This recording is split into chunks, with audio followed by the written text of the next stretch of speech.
हमारे कानों तक एक खबर आती है कि एक बिल्ली को ज्यादती का निशाना बना दिया गया।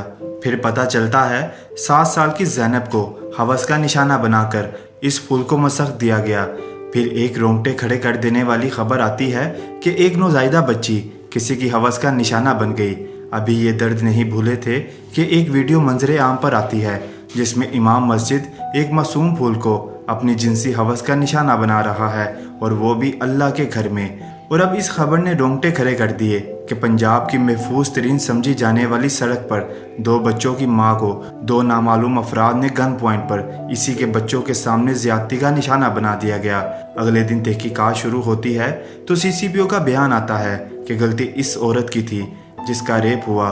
जी बिल्कुल, गलती इसी की थी, वो थी ही गलत। सुना है 2 बच्चों की माँ घर से ये सोच कर निकली थी कि मैं अपने मुल्क में हूँ, अपने शहर में हूँ, एक महफूज सड़क पर सफ़र कर रही हूँ जहाँ हमारे टैक्स से पलने वाले ऑफिसर दिन रात हमारी हिफाजत को यकीनी बनाने में मसरूफ़ है। सुना है जब इसकी गाड़ी से पेट्रोल ख़त्म हुआ तो इसने एक बाइख्तियार शहरी होने के मान से मोटरवे पुलिस को मदद के लिए पुकारा।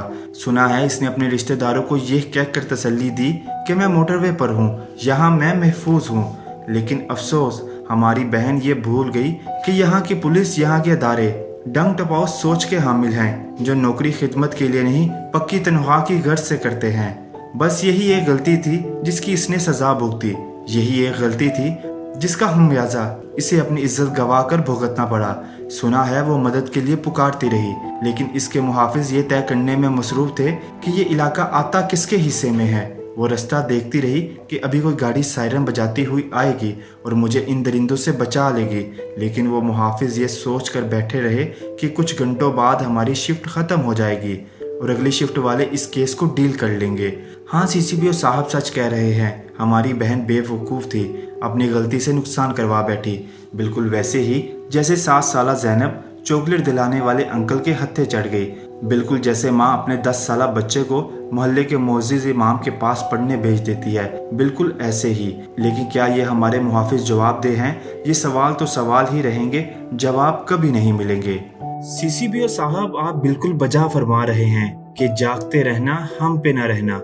उमर शेख साहब बड़ी बेबाकी से कह गए हैं कि ए लोगों, ये हज़रत उमर का दौर नहीं है और ना ही हजाज बिन यूसुफ जैसे लोग हुकूमत में मौजूद हैं जो एक बेटी की पुकार पर रियासतों को हिला कर रख दें।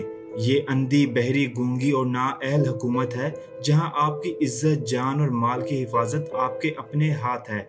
वो कहना चाहते हैं ये पत्थर का ज़माना है, घर से निकलने से पहले 1000 बार सोचो और अंधेरे में निकलो तो कफन भी साथ में रखो। सच्चे ही तो हैं बेचारे CCPO साहब, बस ये लोग ऐसे ही हैं। हम रोज एक से बढ़कर एक वाकया सुनते रहेंगे जैसे आज तक सुनते आए हैं, और 4 दिन सोशल मीडिया पर शोर मचाते हैं लेकिन फिर भूल जाते हैं, और हमारी इसी कम याददाश्त का फ़ायदा उठाकर मुलजिम विक्ट्री बनाते हुए अदालतों से बाइज्जत बरी हो जाते हैं। या अल्लाह तू ही मदद कर, क्योंकि इस मुल्क में ना कोई कानून है और ना ही कोई कानून के रखवाले और ना ही कोई ऐसी अदालत जो इन मुलजिमों को निशाने इबरत बना सके। और बराहे करम आप ऐसी कोई गलती ना कीजिएगा जिसकी सज़ा इन तमाम लोगों ने भुगती। शुक्रिया।